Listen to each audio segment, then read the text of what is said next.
my fibers. I can have this real love with people, in places, with things I don't understand. I can have this love, oh God, that you can only you can give to me, Father. This is the love that we want to obtain. This is the fruit of the Spirit.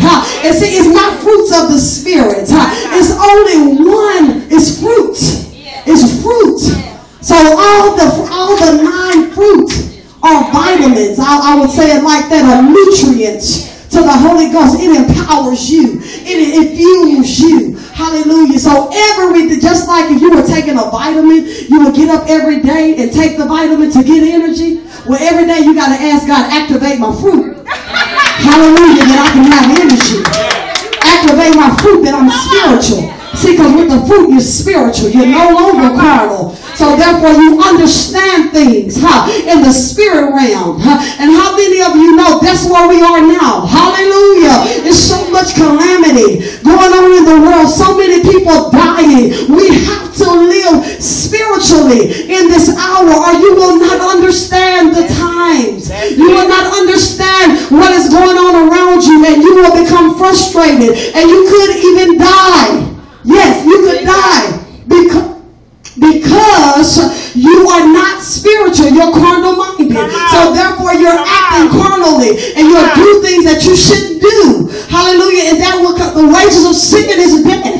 Hallelujah. But the gift of God is eternal life. So this is why it's important that you allow the fruit of the Spirit to be activated in you daily.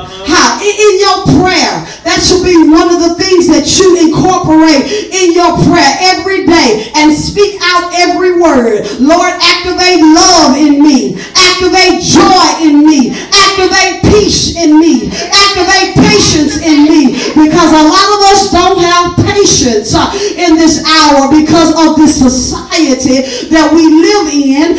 It's so ready-made. So now we just want things handed right to us, and we're not patient. But the Bible says, stand still and see the salvation of the Lord. He said, be still and know that I am God. And when you have the assurance that he truly is God, that's where your patience is activated. That's where you can know.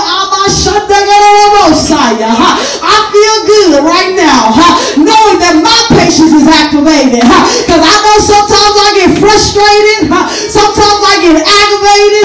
I done had conversations with many of you that know about me and what's going on with me. So y'all know I get frustrated. I feel like, why is this that way? Why is that way? But tonight I'm free. In knowing that my patience comes from God.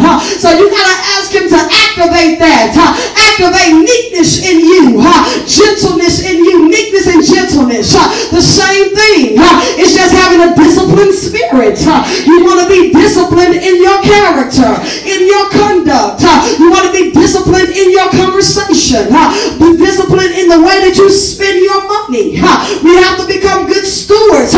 This is why you need the fruit of the Spirit being activated every day in your life. Because if it's not activated every day in your life, I guarantee you, you will make wrong decisions. You will go wrong places. You will be upset at yourself later on when you feel like, why did I do that? Well, did you activate your fruit today? That's what you have to ask yourself. But the only way you can have the fruit of the Spirit, hallelujah, running and being active in your life is having the Holy Ghost. And the only way you can have the Holy Ghost is by asking God to save you. So anyone, that is not saved, hallelujah, I would admonish you on tonight to ask the Lord to save you. Ask the Lord to save. I'm telling you, your life will never be the same. Hallelujah. When God saves you, when you're not self-righteous. Hallelujah. Because a lot of us become self-righteous, just want to do right things and be good people. Hallelujah. And stuff like that. But your good works will not get you into heaven. Your good works will not. I can be the nicest person in the world. Hallelujah. But if I never said I accept Jesus as my Lord and Savior, I'm going to hell. Yeah, I'm going. That's where I'm going. I'm going straight to hell. You gotta be saved You gotta be saved. In salvation,